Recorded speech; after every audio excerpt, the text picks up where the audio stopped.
Good evening, ladies and gentlemen. My name's Hackman. Welcome once again to Order and Chaos by Tatsuro. Chapter 6, Deadra Season.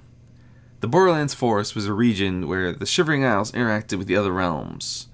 With the energies of the Madhouse and other realms interacting caused unusual creatures to take shape that weren't actually under anyone's dominion. As such, it was one of the favorite hunting grounds of Hakrin, the deer-skull-headed Deadra of the Hunt, since prey could be found there that appeared nowhere else. As such, he had unofficially claimed it as his own domain, where he honed his skills between blood moons. As it wasn't official, he had no actual authority there. Not that he wanted any to begin with, but none of the other Deadra felt the need to interfere, so he was left to freely hunt. This day, his prey was particularly unusual. He generally didn't decide his prey until after he'd found a creature, but as soon as he'd set foot in the forest this day, nearly every other tree spouted a stack of scrolls nailed to it. The top one reading, Jaconquest Season, and displaying a picture of a creature the likes of which Hecarim had never imagined, let alone seen. While at first the mismatch had been off-putting, Hurricane had eventually come to the conclusion that any creature that could survive in this forest looking like that long enough to get its own season for hunting must have impressive survival skills, making it a most intriguing prey. Hircine himself carried very little with him. He only wore a loincloth in case he ran into Merida, Azura, or Nocturnal. Had he encountered any of them without it, Merida or Nocturnal would give him grief over his lack of modesty, while Azura would make him deliberately uncomfortable with advances in commentary until he fled in embarrassment while she laughed at him.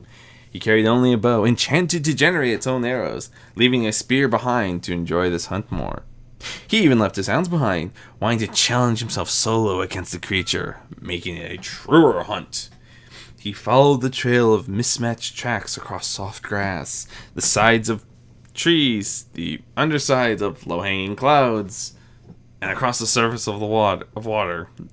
He paused at the trail running across the surface of the lake, as the water had not reabsorbed the footprints left, revealing that this creature was obviously magical in some sort of way, shape, or form. A magic it could probably use. Once Hircine got past the confusion of using its power to make its trail clear like this, he became excited at the prospect of hunting something that could conceivably fight back at his level. Eventually, he caught sight of the horn and antler, the top of the creature, as it browsed through the forest, giggling at the sights of various creatures in all their shapes and sizes. As Hircine moved into position, the creature turned towards him, and he froze. He kept his hidden position as he stared into those strange yellow eyes. The creature then blew a raspberry at him and pulled a red bullseye out of the air, holding it over its chest. Hircine felt himself smile. Apparently, this creature saw the hunt as a game, much as he did. He was not about to disappoint. Lifting the bow slowly, he pulled back the string as an arrow took shape, one with a barbed bladed shaft to stick in the flesh to slow the creature down for a more exciting hunt. Three Fingers suddenly seized the arrow. Hircine, a word, if you will. Hircine swallowed convulsively as he turned to the source of the voice. Sheogorath stared down at him, the ever-present smile missing from his face, reminding Hircine forcefully of the Mad Prince's true nature. Jalalag had been the strongest of the Deadra, so strong that all the other Deadra princes had banded together to battle him, to keep him in check, before applying the curse that had him living as Sheogorath. However, every so often, even as the Mad Prince, a bit of Jalalag slipped out, reminding those who witnessed it that, mad or not, Sheogorath was still technically the strongest of the Deadra. Hircine saw that now. Sheogorath, he managed to respond respectfully.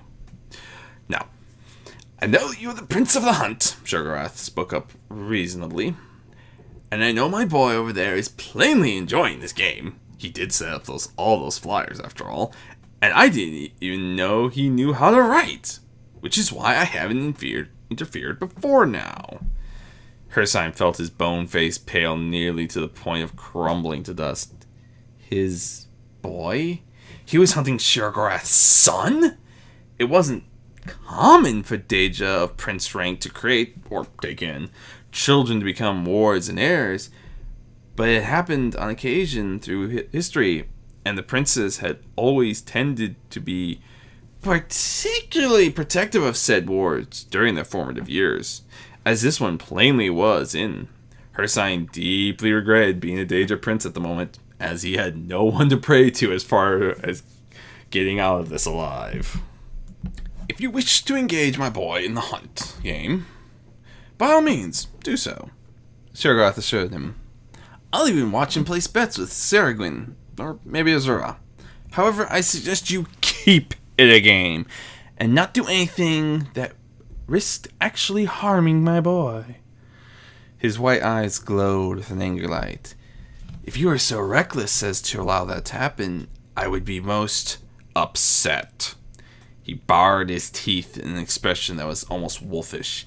And then, well, I'd have to get creative in how I express that.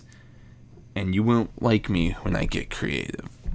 Hircine nodded rapidly, focusing his power into the arrow to change the bladed and barbed head into anything that would not be harmful. The metal warped into red fabric, balled into a miniature fist.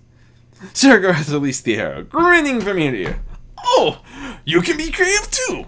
Very nice! He stepped back with a chuckle. Well, this game should be interesting. The sound of tearing parchment drew their attention.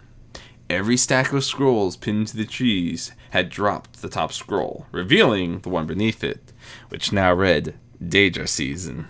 Giggling like a loon, Sheogorath hiked up the skirts of his robes. And this is the part where we run away, he proclaimed as he dashed off. Confused, Hircine glanced towards the boy and caught sight of a weapon of metal, fire, and death it was wielding, and turned to follow Sheogorath's example. Discord smirked as he equipped the proper garb, donning a brown deerstalker cap and hunting jacket, and carrying the shotgun in his mismatched hands.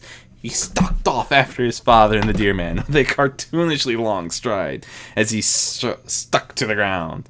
At one point he paused and turned to his readers, putting a talon to his lips. Shh, he whispered playfully. Be very, very quiet. I'm hunting deidra. The playful giggle, he turned back to his hunt.